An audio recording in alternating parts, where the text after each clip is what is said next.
La Bible en un an, la 209e journée, le livre d'Ésaïe, chapitre 66, versets 1 à 24. Le livre des psaumes, chapitre 22, versets 1 à 19. Le livre des proverbes, chapitre 19, versets 27 à 29. Les actes des apôtres, chapitre 19, versets 11 à 41. Ésaïe, chapitre 66. Ainsi parle l'Éternel, le ciel est mon trône, et la terre mon marchepied. Quelle maison pourriez-vous me bâtir, et quel lieu me donneriez-vous pour demeure? Toutes ces choses, ma main les a faites, et toutes ont reçu l'existence, dit l'Éternel. Voici sur qui je porterai mes regards, sur celui qui souffre et qui a l'esprit abattu, sur celui qui craint ma parole. Celui qui immole un bœuf est comme celui qui tuerait un homme. Celui qui sacrifie un agneau est comme celui qui romprait la nuque à un chien. Celui qui présente une offrande est comme celui qui répandrait du sang de porc. Celui qui brûle de l'encens est comme celui qui adorerait des idoles. Tout cela se complaisent dans leur voie, et leur âme trouve du plaisir dans leurs abominations. Moi aussi, je me complairai dans leur infortune, et je ferai venir sur eux ce qui cause leur effroi, parce que j'ai appelé, et qu'ils n'ont point répondu, parce que j'ai parlé, et qu'ils n'ont point écouté. Mais ils ont fait ce qui est mal à mes yeux, et ils ont choisi ce qui me déplaît. Écoutez la parole de l'Éternel, vous qui craignez sa parole. Voici ce que disent vos frères, qui vous haïssent et vous repoussent à cause de mon nom. Que l'Éternel montre sa gloire, et que nous voyions votre joie. Mais ils seront confondus. Une voix éclatante sort de la ville, une voix sort du temple. C'est la voix de l'Éternel, qui paye à ses ennemis leur salaire. Avant d'éprouver les douleurs, elle a enfanté. Avant que les souffrances lui vinssent, elle a donné naissance à un fils. Qui a jamais entendu pareille chose? Qui a jamais vu rien de semblable? Un pays peut-il naître en un jour? Une nation est-elle enfantée d'un seul coup? À peine en travail, Sion a enfanté ses fils. Ouvrirai-je le sein maternel pour ne pas laisser enfanter? Dit l'Éternel. Moi, qui fais naître, empêcherai-je d'enfanter? Dit ton Dieu. Réjouissez-vous avec Jérusalem, faites d'elle le sujet de votre allégresse, vous tous qui l'aimez. Tressaillez avec elle de joie, vous tous qui menez deuil sur elle, afin que vous soyez nourris et rassasiés du lait de ses consolations, afin que vous savouriez avec bonheur la plénitude de sa gloire. Car ainsi parle l'Éternel, voici, je dirigerai vers elle la paix comme un fleuve, et la gloire des nations comme un torrent débordé, et vous serez allaités, vous serez portés sur les bras et caressés sur les genoux. Comme un homme que sa mère console, ainsi je vous consolerai. Vous serez consolés dans Jérusalem. Vous le verrez, et votre cœur sera dans la joie, et vos os reprendront de la vigueur comme l'herbe. L'Éternel manifestera sa puissance envers ses serviteurs, mais il fera sentir sa colère à ses ennemis. Car voici, l'Éternel arrive dans un feu, et ses chars sont comme un tourbillon. Il convertit sa colère en un brasier, et ses menaces en flammes de feu. C'est par le feu que l'Éternel exerce ses jugements. C'est par son glaive qu'il châtie toute chair. Et ceux que tuera l'Éternel seront en grand nombre. Ceux qui se sanctifient et se purifient dans les jardins, au milieu desquels ils vont un à un, qui mangent de la chair de porc, des choses abominables et des souris, tout cela périront, dit l'Éternel. Je connais leurs œuvres et leurs pensées. Le temps est venu de rassembler toutes les nations et toutes les langues. Elles viendront et verront ma gloire. Je mettrai un signe parmi elles, et j'enverrai leur réchappé vers les nations, à Tarsis, à Pul et à Lude, qui tirent de l'arc, à Tubal et à Javan, aux îles lointaines, qui jamais n'ont entendu parler de moi, et qui n'ont pas vu ma gloire. Et ils publieront ma gloire parmi les nations. Ils amèneront tous vos frères du milieu de toutes les nations en offrande à l'Éternel, sur des chevaux, des chars et des litières, sur des mulets et des dromadaires, à ma montagne sainte, à Jérusalem, dit l'Éternel, comme les enfants d'Israël apportent leur offrande dans un vase pur, à la maison de l'Éternel. Et je prendrai aussi parmi eux des sacrificateurs, des Lévites, dit l'Éternel. Car, comme les nouveaux cieux et la nouvelle terre que je vais créer subsisteront devant moi, dit l'Éternel, ainsi subsisteront votre postérité et votre nom.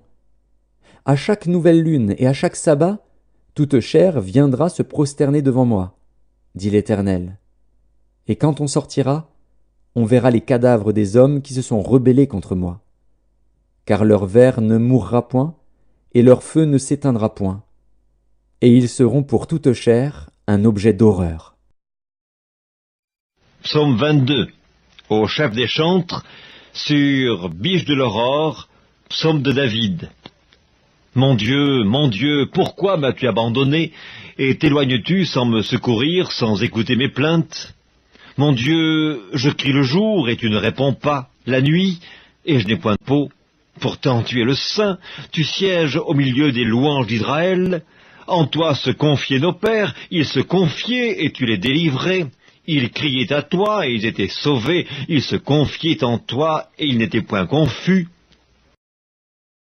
Et moi, je suis un ver, et non un homme, l'opprobre des hommes et le méprisé du peuple. Tous ceux qui me voient se moquent de moi, ils ouvrent la bouche, ils secouent la tête. Recommande-toi à l'Éternel, l'Éternel le sauvera, il le délivrera, puisqu'il l'aime. Oui, tu m'as fait sortir du sein maternel, tu m'as mis en sûreté sur les mamelles de ma mère. Dès le sein maternel, j'ai été sous ta garde, dès le ventre de ma mère, tu as été mon Dieu. Ne t'éloigne pas de moi quand la détresse est proche, quand personne ne vient à mon secours. De nombreux taureaux sont autour de moi, des taureaux de Basan m'environnent, ils ouvrent contre moi leurs gueules, semblables aux lions qui déchirent et rugissent. Je suis comme de l'eau qui s'écoule, et tous mes os se séparent. Mon cœur est comme de la cire, il se fond dans mes entrailles, ma force dessèche comme l'argile, et ma langue s'attache à mon palais. Tu me réduis à la poussière de la mort. Car des chiens m'environnent, une bande de scélérats rôde autour de moi. Ils ont percé mes mains et mes pieds. Je pourrais compter tous mes os. Eux, ils observent, ils me regardent, ils se partagent mes vêtements et ils tirent au sort ma tunique. Livre des Proverbes, chapitre 19. Cesse, mon fils, d'écouter l'instruction, si c'est pour t'éloigner des paroles de la science. Un témoin pervers se moque de la justice, et la bouche des méchants dévore l'iniquité. Les châtiments sont prêts pour les moqueurs, et les coups pour le dos des insensés. Les Actes des Apôtres, chapitre 19. Et Dieu faisait des miracles extraordinaires par les mains de Paul, au point qu'on appliquait sur les malades des linges ou des mouchoirs qui avaient touché son corps, et les maladies les quittaient, et les esprits malins sortaient. Quelques exorcistes, juifs ambulants, essayèrent d'invoquer sur ceux qui avaient des esprits malins le nom du Seigneur Jésus en disant « Je vous conjure par Jésus que Paul prêche ». Ceux qui faisaient cela étaient 7 fils de Sheva, juif, l'un des principaux sacrificateurs. L'esprit malin leur répondit « Je connais Jésus, et je sais qui est Paul, mais vous, qui êtes-vous » Et l'homme dans lequel était l'esprit malin s'élança sur eux, se rendit maître de tous deux, et les maltraita de telle sorte qu'ils s'enfuirent de cette maison nus et blessés. Cela fut connu de tous les Juifs et de tous les Grecs qui demeuraient à Éphèse, et la crainte s'empara de tous, et le nom du Seigneur Jésus était glorifié. Plusieurs de ceux qui avaient cru venaient confesser et déclarer ce qu'ils avaient fait. Et un certain nombre de ceux qui avaient exercé les arts magiques, ayant apporté leurs livres, les brûlèrent devant tout le monde.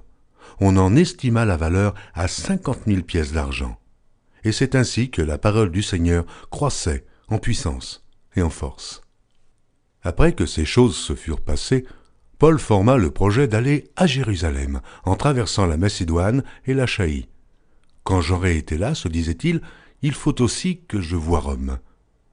Il envoya en Macédoine 2 de ses aides, Timothée et Éraste, et il resta lui-même quelque temps encore en Asie. Il survint à cette époque un grand trouble au sujet de la voix du Seigneur. Un nommé Démétrius, orfèvre, fabriquait en argent des temples de Diane et procurait à ses ouvriers un gain considérable. Il les rassembla avec ceux du même métier et dit « Ô hommes, vous savez que notre bien-être dépend de cette industrie. Et vous voyez et entendez que, non seulement à Éphèse, mais dans presque toute l'Asie, ce Paul a persuadé et détourné une foule de gens en disant que les dieux faits de main d'homme ne sont pas des dieux. Le danger qui en résulte, ce n'est pas seulement que notre industrie ne tombe en discrédit, c'est encore que le temple de la grande déesse Diane ne soit tenu pour rien, et même que la majesté de celle qui est révérée dans toute l'Asie et dans le monde entier ne soit réduite à néant. » Ces paroles les ayant remplis de colère, ils se mirent à crier « Grande est la Diane des Éphésiens !» Toute la ville fut dans la confusion, et ils se précipitèrent tous ensemble au théâtre, entraînant avec eux Gaius et Aristarque, macédoniens, compagnons de voyage de Paul. Paul voulait se présenter devant le peuple, mais les disciples l'en empêchèrent. Quelques-uns même des Asiarques, qui étaient ses amis, envoyèrent vers lui pour l'engager à ne pas se rendre au théâtre. Les uns criaient d'une manière, les autres d'une autre, car le désordre régnait dans l'assemblée, et la plupart ne savaient pas pourquoi ils s'étaient réunis. Alors on fit sortir de la foule Alexandre, que les Juifs poussaient en avant, et Alexandre, faisant signe de la main, voulait parler au peuple. Mais quand ils reconnurent qu'il était juif, tous d'une seule voix crièrent pendant près de 2 heures « Grande est la Diane des Éphésiens! Grande est la Diane des Éphésiens !» Cependant, le secrétaire ayant apaisé la foule dit « Homme éphésien, quel est celui qui ignore que la ville d'Éphèse est la gardienne du temple de la grande Diane et de son simulacre tombé du ciel? Cela étant incontestable, vous devez vous calmer et ne rien faire avec précipitation, car vous avez amené ces hommes qui ne sont coupables ni de sacrilège ni de blasphème envers notre déesse. Si donc Démétrius et ses ouvriers ont à se plaindre de quelqu'un, il y a des jours d'audience et des proconsuls, qu'ils s'appellent en justice les uns les autres. Et si vous avez en vue d'autres objets, ils se régleront dans une assemblée légale.